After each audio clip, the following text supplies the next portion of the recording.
Welcome to the Man Up God's Way podcast, a show that dives into the real, raw, and relevant issues for men in their faith, life, and community. Now, your host, Jody Burkeen.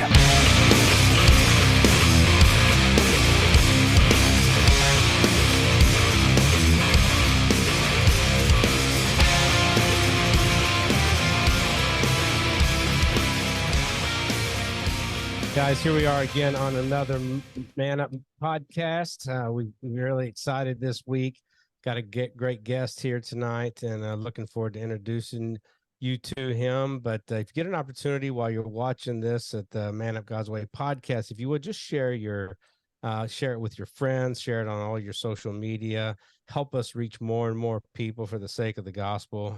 We're just looking to get you involved with the great content that we've got going on at Man Up God's Way Men's Ministry. And we're looking forward to 2024. We've got some great things coming out, a massive Bible study program going to be coming out, video Bible study program, along with a lot more content, conferences, and all kinds of good stuff. We got our merch store is as well. You can go to our website at manupgodsway.org, and you can find all of our merch, like this cool shirt that is the Man Up Shut Up shirt. We really like it, so we're hoping that you will grab a hold of that as well. And just so you guys know, again, we got a great guest today. I'm looking forward to this, Mr. Brent Pohlman. How are you doing, brother?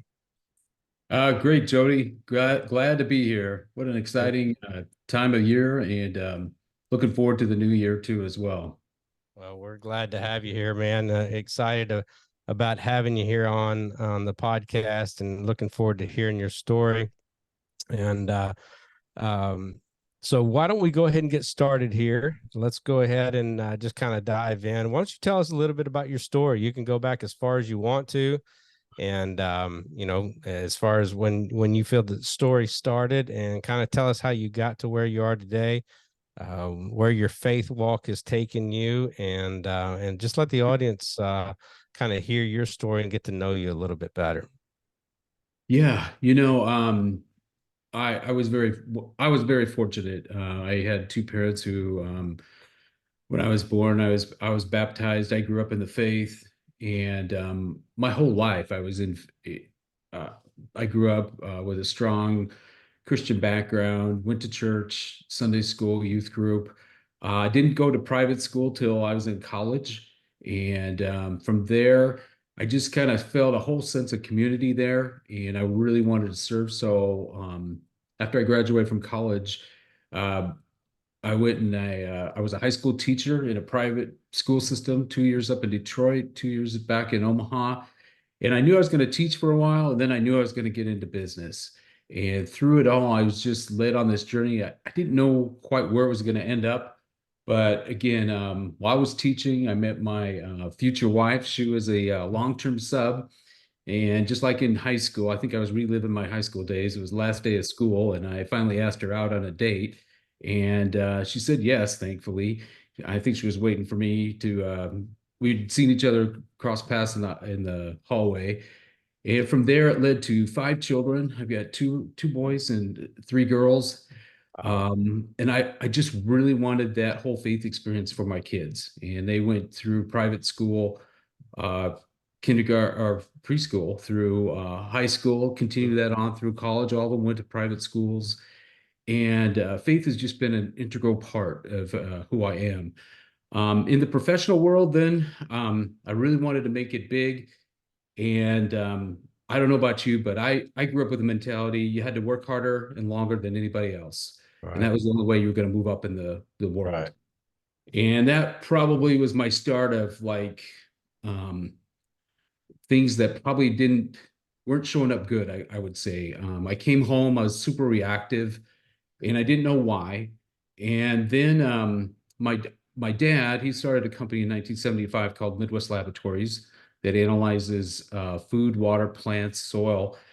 And I worked there in high school. And in 2005, he had asked me to come back and join the business.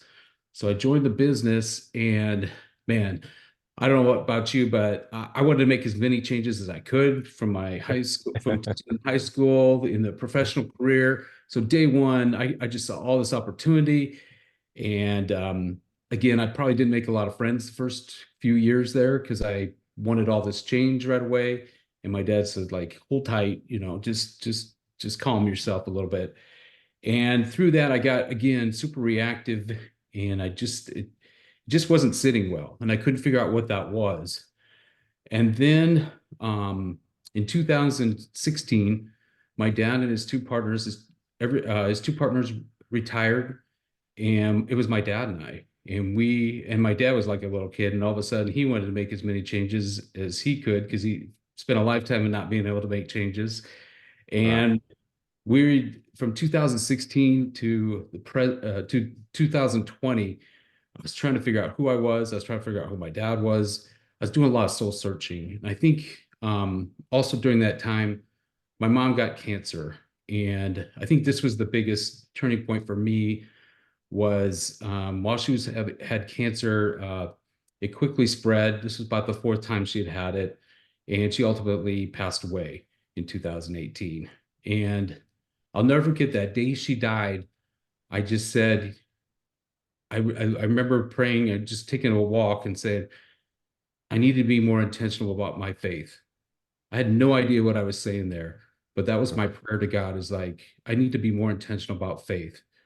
And again, that led me to a whole re-examination of who I was. Because at that time, I realized I'd had almost a heart attack. I was pretty close. I had a stent put in. I was doing things that, again, were not conducive to good behavior.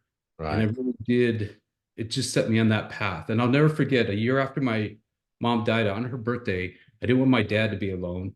And we walked into this coffee shop, and there on this chalkboard, it said, how can we pray for you? And anybody could write anything on that chalkboard. And I looked at my dad and I said, I think mom is trying to tell us something. So if you go into the doors of our main office, there we have a prayer wall on the as you Awesome. walk into the main office. And anyone, employees, guests, visitors, um, can put any type of petition up there on that wall. And that was really the start for me. Was my mom was such a lady of prayer that I wanted to emulate that. Right. And from there, I thought, I need to get this message out. I need to work on myself. And that's where I started to discover who I was, what my true why was.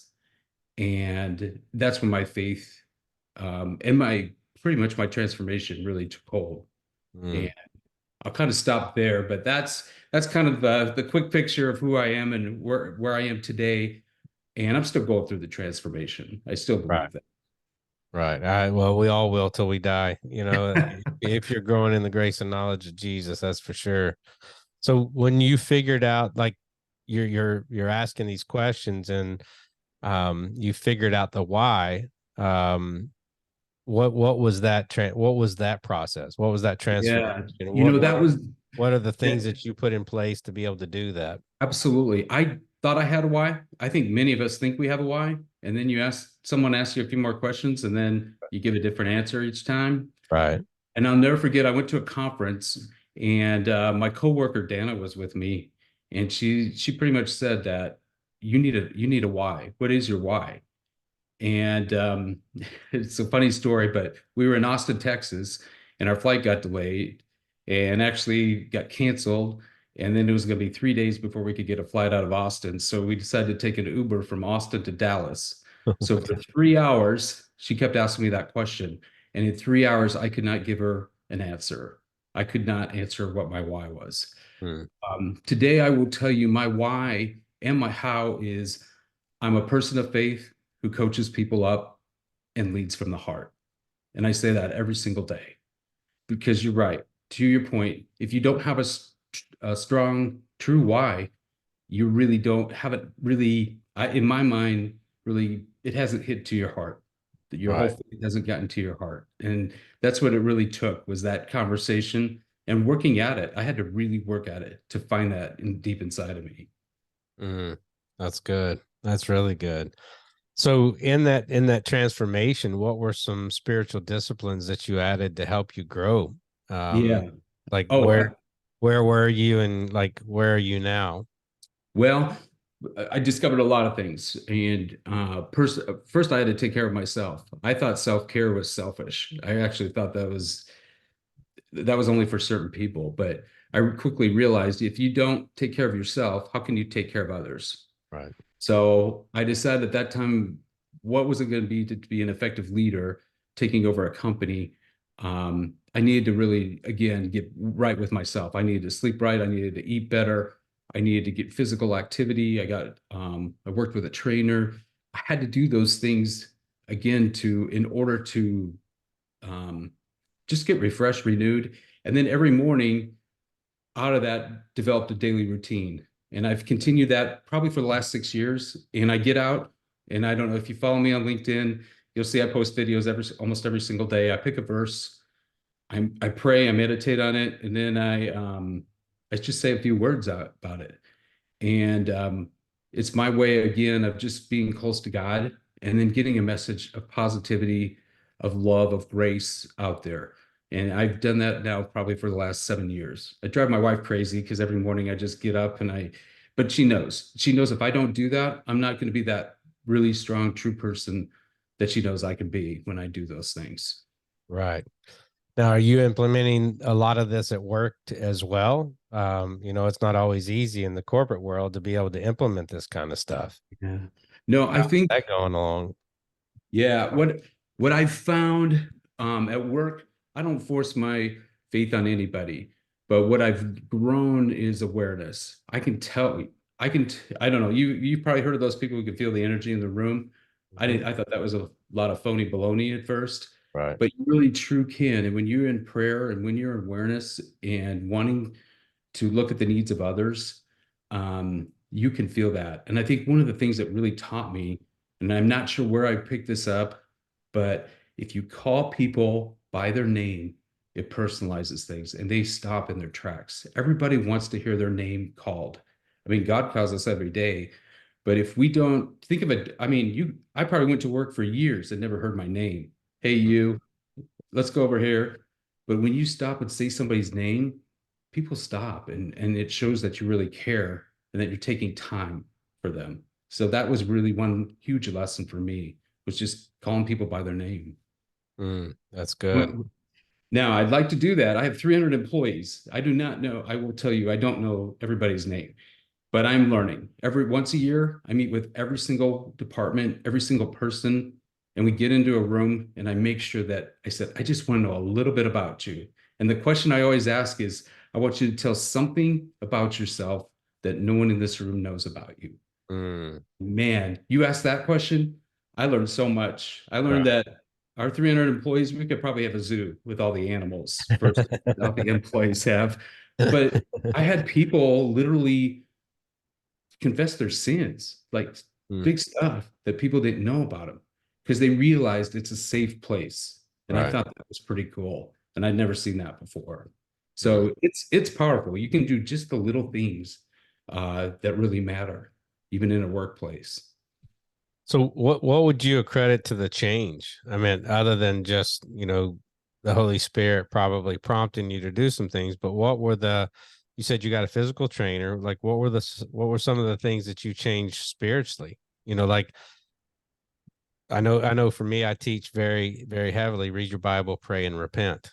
If you do those three things on a daily basis, and consistently, you will grow in the grace and knowledge of Jesus for sure. Um, and that has to become a spiritual discipline that we add into our lives. Like, what are the things that you did to help you do that? I think some of the things that I do, I mean, I do look at, you have to look at scripture daily. I didn't Mhm. realize that. Prayer, I pray throughout the day. My director of operations, we text each other at the beginning of the day at prayer to each other. I said, hey, I'm praying for you today, for your family, for our employees, that Mm, big meeting you have. And she reciprocates on the same side, or same time. And we do that every morning. It's just something we just start the day. And it's been amazing to watch that. I think you have to surround yourself with great people. My wife and I belong to a organization that's made up of business owners, CEOs, and their wives, and we meet once a month. And it's just that connection with others that are running businesses that are also faith driven. I think that's critical. I really look at values. We Mm, even do that in our employees. You have to, it's so key right now. Trust is the number one thing. If you can't trust your employees, you can't trust, if they can't trust me, I mean, that you're going to have a breakdown right away. So right. trust is huge. And the culture, I will tell you, in the last 3 or 4 years is amazing, the changes we've seen through this. And again, I would just say it's really exercising the faith every day, being intentional. As I said earlier, I didn't know what being intentional about my faith meant, but it really is. When I write down my intentions for the day, what am I really looking at? I usually pick one of the fruits of the spirit. I'm going to work on patience today. I'm going to work on joy today, hope. And then the other thing I do with that, that someone taught me, I write what I'm uncomfortable with the previous day.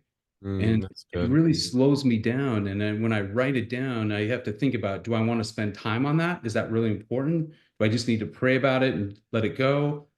Or is it something that really needs more time? And Mm, that's really helped good. me as well. That's really good.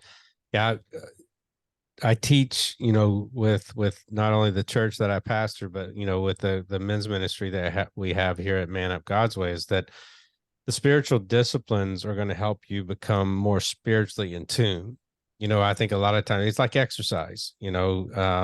Exercise sucks until you start seeing the benefits of it. It takes a while. You start doing curls, and you start doing bench press, and you start doing squats, and you just start doing all these things. And for the first 4, 5, 6 weeks, man, it's miserable. You're sore, everything hurts. And then all of a sudden one day you look in the mirror and it's like, oh, okay, that's what I was looking for, if you're consistent with it. And it's the same thing with your spiritual walk. If you're spiritually consistent in these things, even in your attitude. I love what you're saying, that you write down, just the things that you're going to focus on. And most of those involve the fruit of the spirit. And I think that's where people forget that, the fruit of the spirit is what should be coming out of us as we go throughout our day. And, for a guy who's running a company with 300 employees, one bad day could really set people off, could really push them away from you as the leader of the business. And that's a scary thing, if you're not in tune. And I think that's cool that you're really focusing on that. And it's not just, you're not separating it from work. It's just a part of who you are. And I see too many people way too often, raising holy hands on Sunday and then going and raising holy hell on Monday. And it just doesn't work that way. No, no, I think you said it best, that consistency, and it does take a while. I mean, like you said, the even physical activity, you could work so hard. I worked so hard for 2 or 3 years, couldn't figure out I'd run my left leg numb as a bum. I couldn't figure it out, wouldn't do anything, but I didn't realize I needed to ask for help. Like, why is this happening? And now I do dry needling once a Mm, month and I got my left leg back. It actually is engaged again, all the muscles, all the joints, all the tendons. And I don't think I didn't know to even ask that question, but by asking for help, how do I get this working again? mm, Um, it's amazing the results of that. And again, that took over a year. So of consistent doing things like that. So it doesn't right. happen overnight sometimes, to your point. Right. Exactly. So we'll come back to your business. How did this affect your marriage? Oh, I think I have the most patient wife, I just believe. She just really, I even asked her, I said, even coming home, she could tell that I was just not, it wasn't fun for a long time. I was just working so hard and I'd be super reactive. And even the smallest thing, I would just set me off. And there's peace and there's calmness and there's a better relationship when you can control that reactivity. I'll tell you, it's a funny story. People at work, they laugh at me, but I'll come into a meeting and if, let's say the first question is, someone will ask, "Hey, I think everybody in this room should get a 20% raise." You might see me take a huge deep breath and go, "Oh," and they could tell and they go, what's going on? And I said, that's me controlling my uncomfortability. I've learned that I have to take a deep breath. If my first thoughts are not very good, and if I just take the moment to stop and and get it under control, I can ask the right questions, and it doesn't Right. make me so reactive. But I used to be super reactive to things like Uh, that. like verbally reactive. Oh yeah, yeah. Okay. Wow. Yeah, it's amazing what getting that peace, which is the fruit of the spirit, when you start welling that up in you, how that the peace and the patience all kind of work together in moments of stress. So that's pretty cool. That's really cool that you actually see that, going on in your life like that. That's awesome. So your wife, I mean, you've grown with her, I think most Christian men don't understand, how huge the relationship is with their spouse. I think they tend to bypass the marriage and usually become decent fathers or, definitely better CEOs than they were, than they are a husband. And for me as a pastor, I always have to realize that my first ministry is the ministry to my family, and it starts with my wife, and then that goes into our kids because, we're one flesh. We're created to be one flesh, both spiritually, mentally, and physically, as a couple, and we're to be together till death do us part. Our children we're to raise and to send out, hopefully at 18 years old if you did it right, and if you didn't do it right, maybe they'll be there to 25, 30 years old. But that relationship with your spouse is key to a lot of, I guess the best word to use is peace.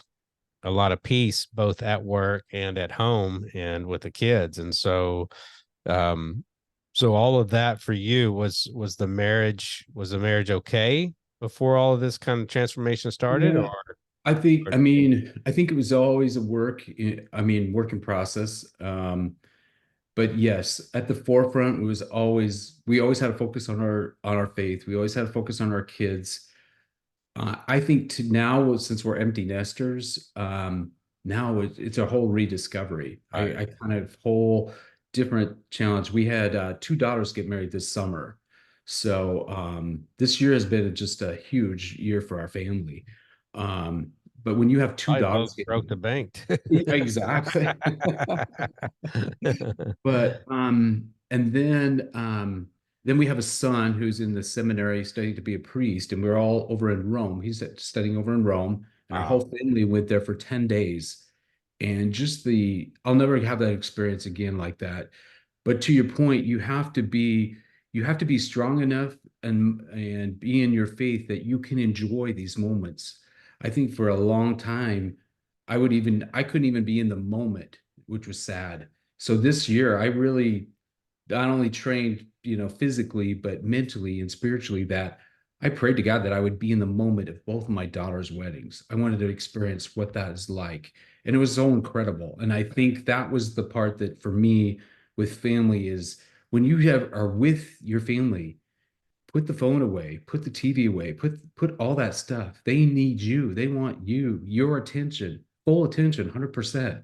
And I know I did not give that for many years. So I feel like I'm catching up. I feel like I'm always working towards that.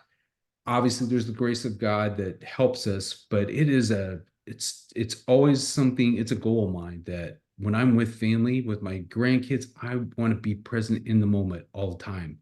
And some people don't have to work at it. Unfortunately, I probably have to work at it a little harder because Right. I just really want to be in that moment with those kids because it's so gratifying. When you have a heart of gratitude, you want that. Definitely. I owned a company for 15 years until I went into full-time ministry, and it was a pretty successful industrial company. We did industrial paint booths and air compressors, and traveled all over the world installing them. I had a military contract, a GSA contract, was able to do a ton of stuff over in Okinawa and just all over the place. I went to Newfoundland, and for years, I just didn't have, I remember times literally sitting at some of I have 4 kids, and we call them the bigs and the littles because they're 22 and 21, and then twin 12-year-olds. And I remember, with the bigs, I would literally be at one of their soccer games or baseball, football, whatever it was. And I can still remember this day trying to figure out how to, get a sale or where I'm going to get the money to pay this invoice. And, I'm on my phone and I'm calculating and I'm doing, this is like a Saturday afternoon or, a Sunday afternoon. I'm still doing all of this stuff in my head. And I spent many, many years, I didn't know how to manage, I knew how to make money. I just didn't know how to manage it. I didn't know how to manage the business. And it just kept me up at night, and it kept me unfocused with the kids. 2018, there was a certain point where I didn't owe anybody any money. Nobody owed me any money. And I literally just turned out the lights and went to full-time ministry. And I was like, I'm done. And I kid you not, I don't have the money like I used to, not even close. But I sleep at night. I don't stress. I'm now focused when my kids are around. I'm focused on their conversations. I'm focused at their games. I'm not so stressed out. And that was one of my biggest problems that I had, owning a business was how do I balance, because in my mind, I'm thinking if I don't do it, nobody else is going to do it. And if I always heard somebody say, if you can't get it done by 5 o'clock, you can't get it done, but yet I would work till, midnight, because I take my laptop and, sit in the living room with my family and I'm working on my laptop or whatever. So how did you, I mean, in your company, I only had 25 employees. I couldn't imagine having 300 employees. How are you, now that you know what you need to be doing, how are you making that happen as a businessman and as a husband to where you balance that out? Yeah, no, so uh, go back to 2000 with COVID, we had 140 employees Mm. and we never shut down. And because we were an essential business with the laboratory testing food, water, soil Right. plants. But yeah, we grew through that. And I had this big conversation with our leadership team, and they basically came to me and said, you know what? We need you out of the day to day. We need some bigger needs, bigger goals. We need a new campus. Our buildings are 50 years old. We have 13 buildings on 3 blocks. And during the middle of COVID, here I am going out to find property to move. I was either really nuts or I was like on a mission to do something that was probably unheard of. But I found a building. It happens to be the largest single story building in Nebraska. It's 176,000 square feet on 27 Wow. acres. And for $8 million, we bought a building to move to. Now we haven't moved there yet. We're in the design. We're still working through that, but you have to take a leap of faith and you got Right. to trust your leadership. And for an owner or CEO, get a leadership team that you can trust Mm. because they need you to be the heart and soul and the vision for where the company needs to go. And you need Mm. to be a strong leader. And that was really the message I got about 3 years ago. And I sleep at night, like you said. I didn't used to because I was in the day to day. My Right. dad was in the day to day till COVID came at the age of 80. He didn't know how to leave. He finally retired at the age of 80. Wow. Now he's really happy, but he didn't know how to. He really, he just didn't know how to leave. It was his baby. I mean, he Right. started this thing and he grew it, and he still thinks I'm going to screw it up somehow. But um, and we have many good talks, and I appreciate everything he's done. But I look back and I think how he just didn't know how to leave. It Right. just how to leave the business. And for myself, I look at that. I'm working on succession plans. That used to be like, oh, who wants to do that? I'm Right. actually looking forward to that because I can set again a direction, a vision, and I know I have the team behind me to support that. When you Mm. when you have someone that says they have your back 1,000%, there's nothing more. I can't imagine another workplace. I don't ever want to go to another workplace again. Right. Exactly. Yeah. That's kind of the way I was. I couldn't, one, I don't work, I've always been the boss, so it was kind of hard for me to go work for somebody else. And I had a calling since 2000. I gave my life to the Lord in 2003, and my calling came about 2005, and I just couldn't figure out how that, would work with me being, I'd been in business my whole life. I didn't know anything else. And so I just recently finished my bachelor's degree in ministry leadership, and then I'm working on my master's in theology right now. So and that's at 55 years old. And so I'm excited about the future in ministry, but I never could, even to this day, I look back on the business that I had. It was so successful. I mean, I literally started with $1,500 on a laptop computer in 2005, and by 2008 was $3.5 million company, like within just 3 years, and it was exponentially growing. And then the crash happened in 2009, and then something happened in 2013. Then my wife got cancer in 2015, and it was just one thing after another. They just kept saying, it was almost like God going, all right, I want you to stop. Okay, well, you didn't stop here, I'm going to stop you here. And it just kept going and going. So I've always could not figure out that balance. And I love it when I talk to people who have figured it out. I've got a buddy of mine who's, I mean, I know he's really well off, and he's probably got 10 companies, 15 companies, and he just, doesn't stress, doesn't worry, works 8 hours a day, takes a phone call from each guy at each company, and just casually talks to them, and doesn't freak out about anything. That I would be on the walls, climbing the walls, and you wouldn't be able to figure out, I'd be at everybody's place all week long. And so I envy guys like that. That's pretty cool. Yeah. I thought something. I want to go back to what you said about your wife, about my wife and stuff. A key turning point for us too that I think back was 2019. It was our 25th year wedding anniversary, and we went to the Holy Land. And Mm. I don't know if you've been to the Holy Land, No, but not yet. it is incredible. When we renewed our wedding vows at the wedding of Cana, that was just incredible. I mean, getting rebaptized, I say rebaptized, but baptized celebrating our baptism in the Jordan Jordan River. River, We right. just did.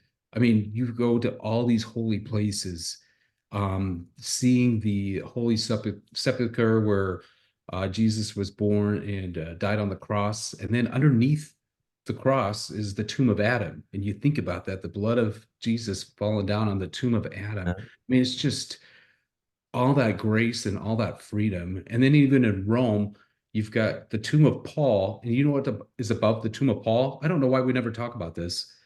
Are the original chains when he was in prison, and they're broken above his tomb, Oh, wow. Okay. just symbolizing you again Right. all the words that Paul said. I mean, everything comes alive. So if you ever get a chance, go to the Holy Land, go see where Jesus went, and the land there. I know now is probably not the best time, but Yeah, exactly. um, but it Yeah. was just really impactful. All the stories in the Gospels just come alive when you are over there and see that. Before we started the podcast, I was actually on the Zoom call with the president of the college that I go to, and the other people in my master's class. I think there's like 10 of us. Um, and we're going to England in June, and going to go see C.S. Lewis and go to Oxford, and do a lot of that stuff. And I in my head I keep thinking maybe I'll just we'll go to that. Me and my wife will go to that, and then we'll John over to Israel. I'd love to be able to do that. So because that's going to be the closest I'll ever be, I think. So I'm excited about that, but I'll definitely try to get there. That's on my bucket list for sure. So I've got a sabbatical that I'm going to be taking. We started our church in 2015. So 2025 will be 10 years. And I'm doing a 3-month sabbatical then in the summer. And that's kind of, we're wanting to do like, Greece, and go, like do the Roman roads, and, walk around where Paul preached, and then head over to Jerusalem, and, do all of that too. So that's the goal for 2025. But that's awesome. So walk me into you've got a book, Mhm. and that's the thing that's that's leading you. And this is, I guess, I'm assuming this is the transformation. This is part of the transformation that you happened, and you ended up writing a book, and it's called Leaders Look Within. Yes. On your own heart to own your heart to live. And so, why don't you tell me how that started and kind of how you brought that to life?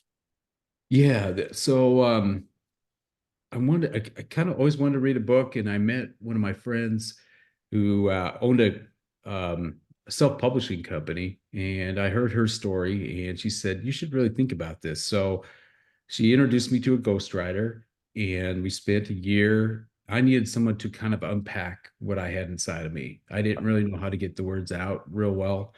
And so I worked with this ghostwriter for a year, and they say during this process, don't let anybody read your text till you're all the way done. Right. So I did that. I got all the way done, and then I let my wife read it, and she looked at me straight in the eyes and said, "This isn't you." Mm, And she was absolutely correct. It was right in the middle of the pandemic, and it right. was when all the Black Lives Matter, all the riots, and I was debating whether to have a faith component in the book or not. And at the time, I thought, I don't know if I can do this. And my wife says, "You absolutely have to do that if you that's who you are." So I took another year and I rewrote every chapter in the book, and then I was so glad she said that, because that's who I am, and I really needed her to really tell me that and instill that in me, that that's who you are. Right. You have to say that. And so that's a culmination of the book. There's a few stories that we've mentioned on here tonight that were in there, but for me, it was really, again, just looking deep inside and unlocking a lot of stuff I had, a lot of ways and ideas, things from the 90s and 2000s. How was I going to lead? Because what worked then does not work today. Right. And all the changes, where was my heart in all this? And I think it really starts with when you wake up and you own your heart to live a life of gratitude, and you're just thankful every day. You start the day that way, then you can go from there, because you know that you have the grace, you've been forgiven, you have life. And when I start every day like that, then again, it only goes up from there. And then Mm, I know I can give my worries, my cares. I can talk about where I need to grow, what's on the plate, give thanks for all the blessings again. But it really starts with the heart of gratitude for me. And that's what I've tried to instill. And to your point, when you go to work, if I don't bring my A game every single day, people will see it. If I come in with a frown or I'm upset, I did not realize the power in that, but you will lead people in the wrong direction. You absolutely have to bring a positive message. People need to see it. People are hurting, and they need to see that the leader of the company is strong, and that because of the values he brings and the faith he has or she has, that's what's going to drive the company. It doesn't matter what the news says. It doesn't matter what all the other distractions. You got to know personally that faith is the only thing that's going to get you through every single day. mm, that's good. So how what would I get out of the book? I haven't read it yet. I'm looking forward to it. I'm actually going to get it and read it because I think it'll help also in the leadership of the church too, it sounds like. So Yeah, what are some key points in it? yes, it's a real easy read. I think what I did, again, who am I to talk about leadership? There's so many good leaders out there. Um, I I think leadership is very personal, and each person has to find it for themselves. Mm, And when you can find it for yourself, and you start to own your own life, don't look for anybody else, but own yourself. Get your strong why. That's one of the principles in there. Get your own why. Look at your own needs from a self-care standpoint, and really start to, again, own your heart. I think everything comes from your heart. I think your mindfulness, your thoughts, if it's not heart driven, if it's all rationalized, for me, that's all it's going to be, is rationalized. I'm going to keep thinking about it and think about it. But if it comes from the heart, there's a purpose, there's a meaning, there's a mission there.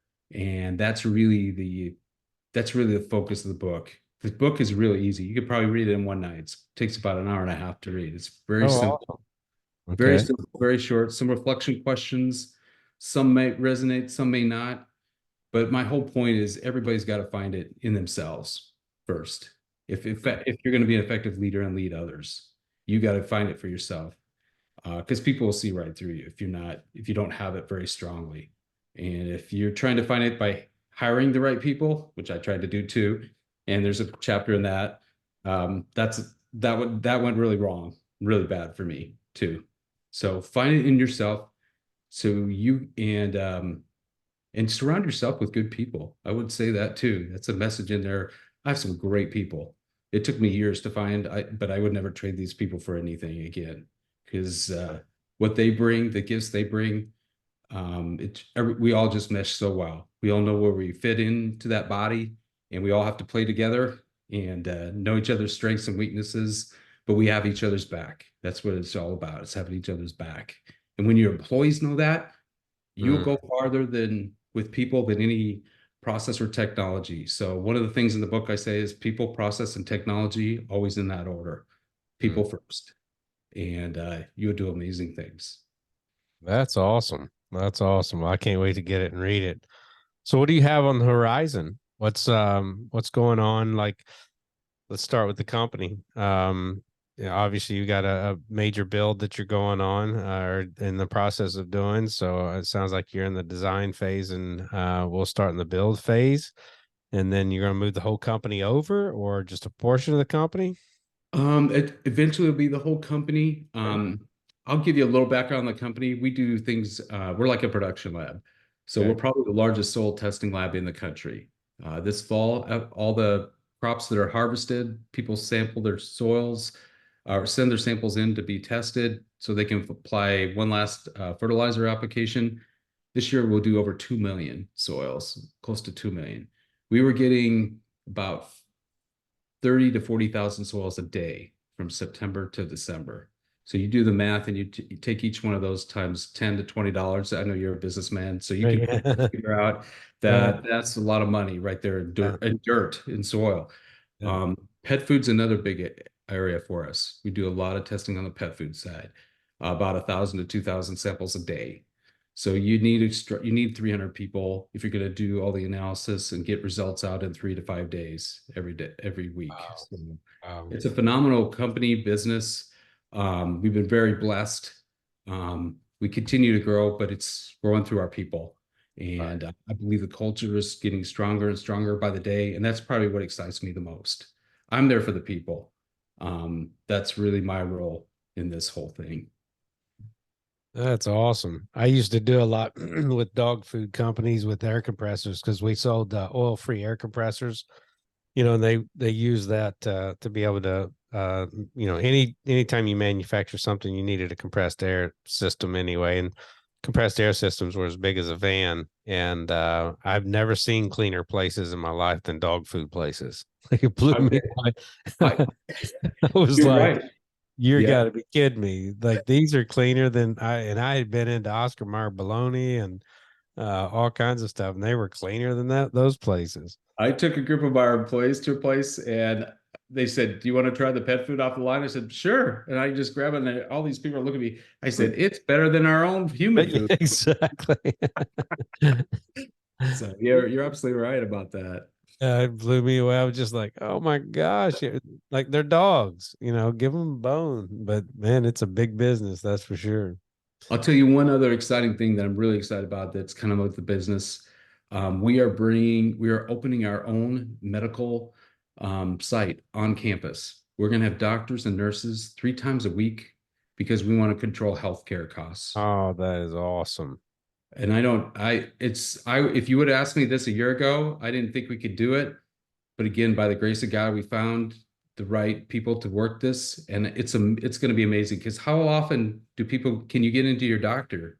And everyone was going to the ER, or everyone's going to the urgent care. And that just blows up we're self-insured with our insurance, with our medical insurance. So I am so excited. January 1st, we open our own medical presence on site for all of our employees and their families, and there's no cost to them. That's unreal. Goodness. Yeah. That is awesome. That is really good. Now that's futuristic. I mean, that's something that most companies aren't doing and haven't even thought about doing. So, you may be starting something there with that, especially a self-insured company. You're able to manage the cost now instead, Exactly. instead of everybody just headed, like you said, to the urgent care or even to their doctor, and the company having to pay for all that when it'd be cheaper to pay, to get you a doctor on site at all times. Exactly. Wow, that is awesome. Well, congratulations on that. So, what about? I know you said you got two of your girls married off, and you have grandkids. Is that correct? 3 grandkids. Okay. Yep. Yep. Congratulations. That's They're awesome. oh, they're pride and joy. Yeah. I love those guys. Yeah. I, Two I boys and a bet. girl. I bet. I bet. So, what about as far as the book? Is there another book coming up, or are you just got this one done and you're wanting to get it out and as much as possible? Well, I feel like you're reading my mind because this book was all about, yeah, I mean, when you read it, it's about me and it's an introspective about where I came from in the last Mhm. 5, 6 years. But the one piece I left out because I didn't know if I could do it, pull it off, was talk about my family. But family, as we've talked about this last hour, is such a key part. So I'm going to add another book to this series. And family is a key component of being an Mhm. effective leader. And so not only yourself, but you have, as you said, your family comes first. They're a big part of who you are. Right. And that'll be the next book. I've started writing that. I don't know when that'll come out exactly, but That's awesome. you have to build on that. Absolutely. So Yeah. I'm going to continue to build and write. Yeah, I think it's a good way to get the message out about leadership. Yeah. My first book, is called Man Up, Becoming a Godly Man in an Ungodly World. And I wrote there's 7 areas in a Christian man's life where they just need to grow spiritually and stop being, we call them spiritual sissies, is what we call them. Cause, what Yes. I don't know how old you are, but back in the day when I was growing up, if you were called a sissy, you did one of two things. You either, puffed your chest up and said, "Who you talking to, punk?" or you cowered down and walk away. And I Yeah. just think that God's looking down and from heaven and going, "Man, I gave you my son, I gave you my word, and I gave you my spirit, and still look at you. Like do something." And we talk about 7 areas, and the first area is personal relationship with Jesus. First of all, none of the other stuff matters if you don't have Jesus at the forefront. And then the second area is your wife, your marriage, learning to how to make that unified and making sure that it is one flesh. And then children are third. And often I tell my kids that they're third class citizens in our home because, it's me and mama first, and then you guys. And then church, is the fourth area. When you kind of get those first 3 things, your relationship with Jesus and your relationship with your spouse and the relationship with your kids in order, Titus and Timothy tell us that your household is in order. Now step up into ministry, learn to serve, learn to get involved in the church and become a part of the bride of Christ. Jesus is coming back for the church, so you need to be a part of that. The fifth area is work, like how do you go to work and actually be, the full of the fruit of the spirit and, not the miserable part of, your life, like we were talking about earlier. And then the sixth area is accountability, like what you said, having good people around you. You need people that are strong enough in their faith to be able to poke you in the proverbial chest and say, "Hey, what are you doing? Like, what's going on? How come you're acting like this?" Or why did you say that? And then the seventh area is discipleship. And I think, when you look at the bookends of that book, it's the personal relationship with Jesus and it's the discipleship part. When you start getting all of these other things into the mix and you start sharing what you know to other men and other families to make sure that they start sharing it with other people, then you've truly understood what God's will is for our lives.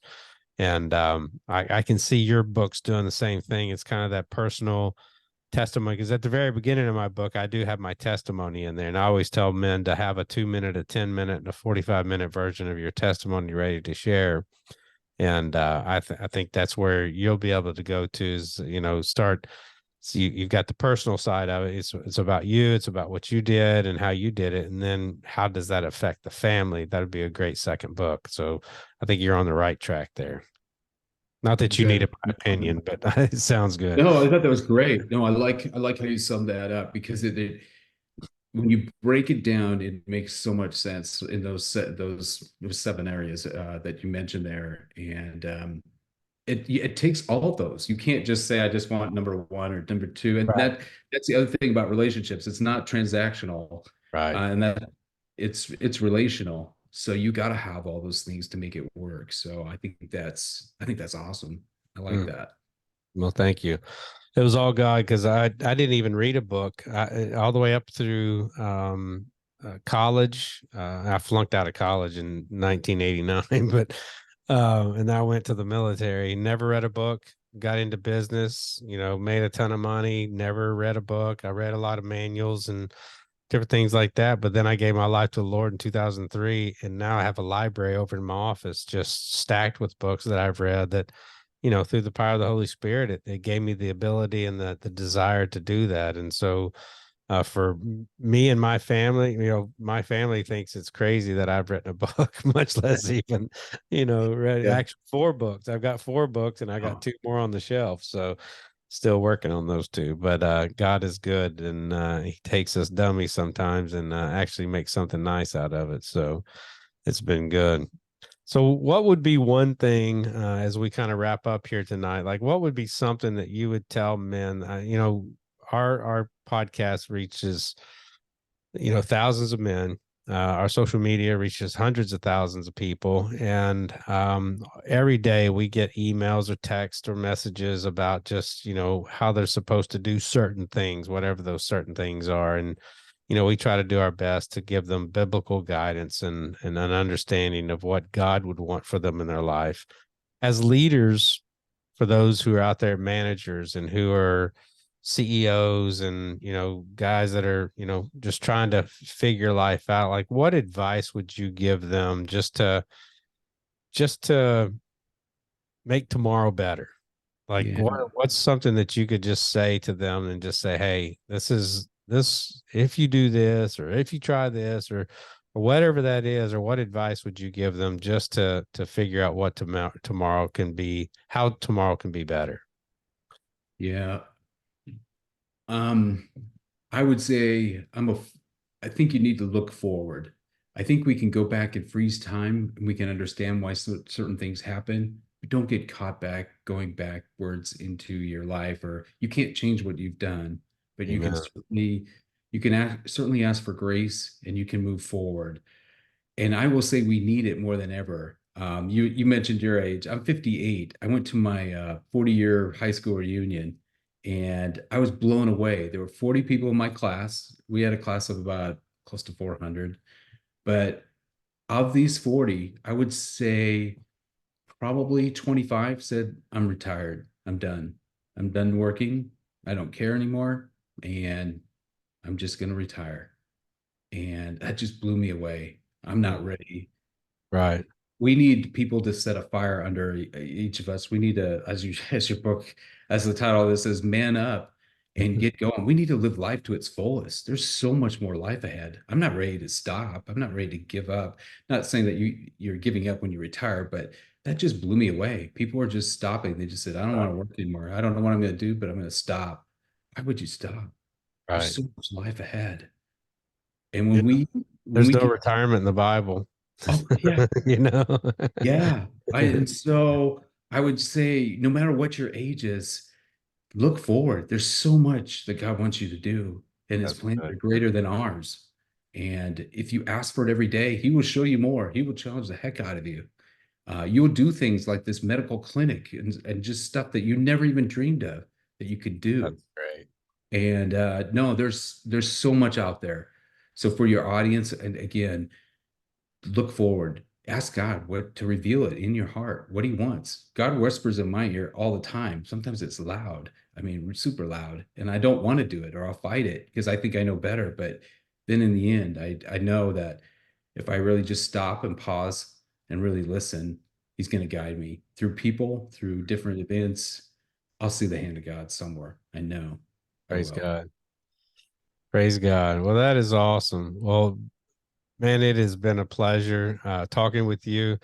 I love to hear your heart, love to hear your story, and we will be praying for you as you look forward to what's in the horizon for you, for your company, for your spouse, and then for your kids and grandkids. I can't wait to get a hold of your book, and I can't wait to see the second part of that about talking about your family. That'll be a good addition for that. So. Again, thank you so much for joining us. Thank you for taking your time, and we will definitely be praying for you. All right. Sounds great. Thanks again, Jody. All right, brother. Well, you have a great night. Tell your wife thank you for letting you stay up late, and go out there and continue to show people the image of Jesus. Absolutely. All right, brother. God bless you, man. Have a great night.